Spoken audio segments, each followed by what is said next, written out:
Hello, crafty friends and doll lovers. My name is Melody. Welcome back to my channel. Today I do not have a completed project because I did not have a sewing machine this week. However, I do have a tutorial that I am going to share with you at the end of the video. That tutorial is on how I achieve perfectly shaped patch pockets. So if you stay tuned until the end of the video, you will see that tutorial. Before I get to that, I wanted to update you on the next two projects that I will be completing in the challenge. I showed you this one last week, the Frog Princess Fashions, the Waikiki wave dress. It features a little ruffle treatment at the shoulders. There's an option of a short sleeve or sleeveless, and it has these little inserts called godets. And I also found out it could be pronounced godette as well. So godet or godette. I decided I am going to make the sleeveless version. The main dress will be this floral fabric here, and the godettes and maybe the ruffles, I haven't decided, are going to be this fabric. So I found these two coordinating fabrics to make the Waikiki waves dress. So that will be challenge number 11. And then challenge number 12 is the pattern that was available for free this past Friday. It is a dance outfit. It's called Dance Time. It's by Karen Lorraine. This pattern uses or recommends performance knits. This is the type of knit that you see in leotards or kind of like the dance costumes, which this is what this is. I have no experience sewing performance knits, so this will definitely be a learning opportunity. This is the tool, and I think I'm going to probably make this view. It's 3 pieces, so you have the top, the shorts underneath, and then this little tulle skirt. It looks like it actually attaches at the waistline, or to the waistband rather, of the shorts. So this will be the 12th one. So next week, if all goes well, now that I have my sewing machine back, I will be completing 2 projects, and I'll have those 2 projects to share with you next week. So next up will be the tutorial that I promised. I want to demonstrate what I do to get a perfect pocket when I'm sewing doll clothes. You will need the pattern piece, the pocket pattern piece for the pattern that you're sewing. You'll need a scrap piece of cardstock, some glue, a pencil, an X-Acto knife, and you need a straight edge. First thing we're going to do is put glue on the back of the pattern piece.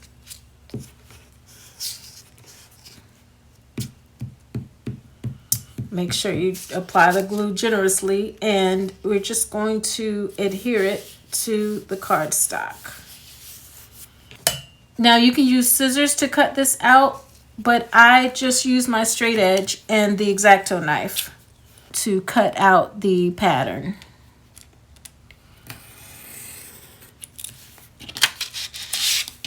Try to be careful to avoid the actual cutting away the actual pattern piece.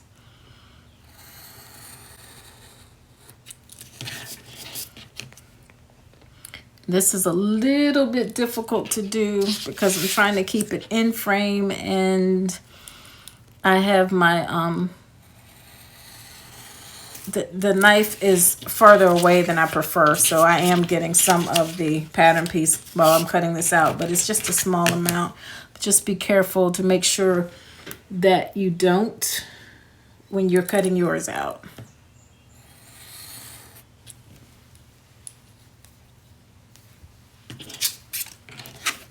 And one more side here.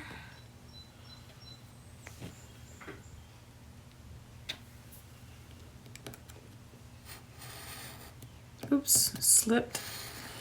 Okay, now, so you have your pattern piece and it's been stuck to the cardstock, so it has some stiffness to it. And this stiffness, we want this stiffness, which is why we are going to attach it to cardstock before we do this. So the next thing is to line up your straight edge with the seam lines. So you only want to cut out this center portion here. So you don't want to cut all the way to the end. You just want to stop right here, here, here, and here. So let's see if I can do this without cutting because of the way I have to hold everything. Let me see if I can do this.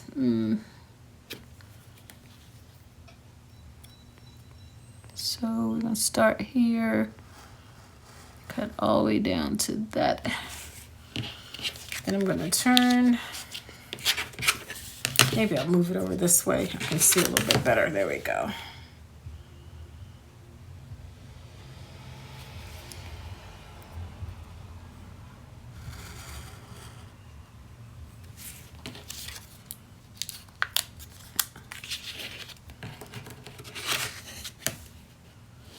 Okay, so now we have these two pieces. We have the actual shape of the pocket and we have a template here. So both of these are templates and you're going to use both of them.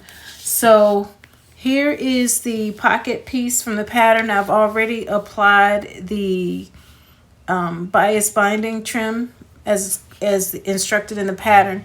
So what I'm going to do is I'm going to flip my pattern over. Now this has interfacing. That's what this is on this side. So what I'm going to do is I'm going to take this, check first, because sometimes it's not a mirror image, and this is not in this case. So I'm going to flip over my,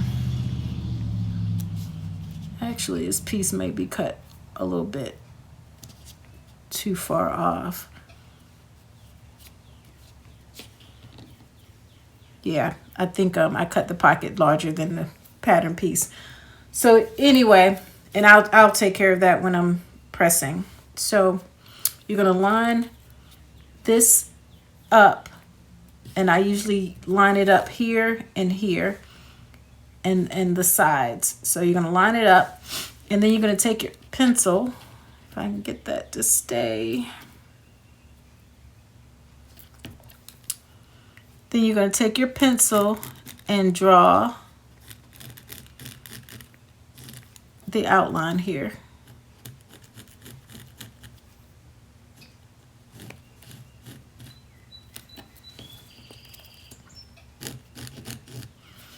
Okay, so we have the pocket outline drawn on the wrong side of the actual pocket piece. And now we're going to take the template, we're going to flip it over because we had to flip the outline template over, and we're going to line that template up with that tracing, and then we're going to fold over and press. So I'm going to go take this over to the ironing board and I'll be right back. So here is what it looks like after you've pressed your seams around the template. And I also, this is something called a tailor's presser or clapper, I think is what it's called.